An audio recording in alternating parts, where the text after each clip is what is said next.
Chers enseignants, voici un tour rapide de l'outil en ligne Storybird qui va vous permettre, ainsi qu'à vos élèves, de créer des histoires ou toutes sortes d'autres situations d'écriture. Tout d'abord, en haut ici, il y a 3 onglets principaux. Il y a le You, qui est vous. Lorsque je clique dessus, j'ai accès notamment à mes activités. Mes activités, c'est ce que j'ai créé, et à ma classe. Je pourrais aussi changer mes paramètres de préférence. Pour me déconnecter, je dois aller en bas ici et cliquer ici. Donc, si je vais dans mes activités, on voit ici que j'ai créé une histoire, elle est publiée, elle est en ligne, donc elle apparaît là. Toutefois, je pourrais aussi cliquer sur Published pour retrouver la même histoire qui est publiée, ce que je vais faire à l'instant. Tu vois, j'arrive au même endroit. Et je pourrais aussi cliquer sur Unpublished pour voir les 8 autres histoires sur lesquelles j'ai travaillé. Je me suis amusée. Si je retourne en haut ici, dans l'onglet You, il y a également mes classes. Si je clique sur le mot classe, moi je me suis créé une classe qui s'appelle 4e année. Et dans cette classe-là, en fait, je pourrais m'en créer même une nouvelle classe en allant à droite ici et en cliquant sur Add Class.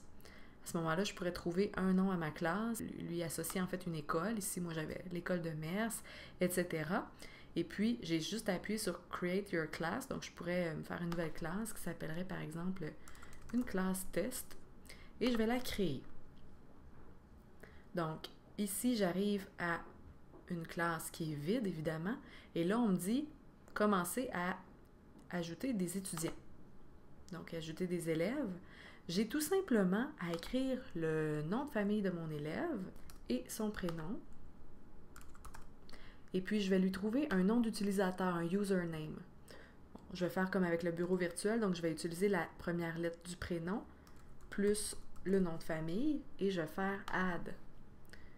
Présentement, celui-là a déjà été pris, donc je vais prendre un autre. J'ai une élève qui s'appelle Olivia Thibault et présentement, elle a un mot de passe d'initiation ici qui lui est attribué par défaut. Alors, ce mot de passe-là, il va falloir que je le donne à mon élève et mon élève, quand elle va se connecter, va pouvoir le modifier. Je pourrais moi-même ici aller changer le mot de passe de mon élève ou encore changer son nom même ou l'enlever si je ne la veux plus, là, j'ai juste à la supprimer ici. Si je veux ajouter un autre nom d'élève, je fais la même chose. Automatiquement, on voit en bas que je suis rendue avec 2 élèves. Évidemment, il faut les ajouter un par un. Ensuite de ça, en cliquant sur Assignments, c'est que je peux créer, dans le fond, une consigne à faire en cliquant là-dessus, puis mes élèves vont voir cette consigne-là dans leur interface de l'outil. Donc, si je clique sur Créer un assignment, Create an assignment, je lui donne un titre, le livre de Noël, et là, ici, j'écris la description.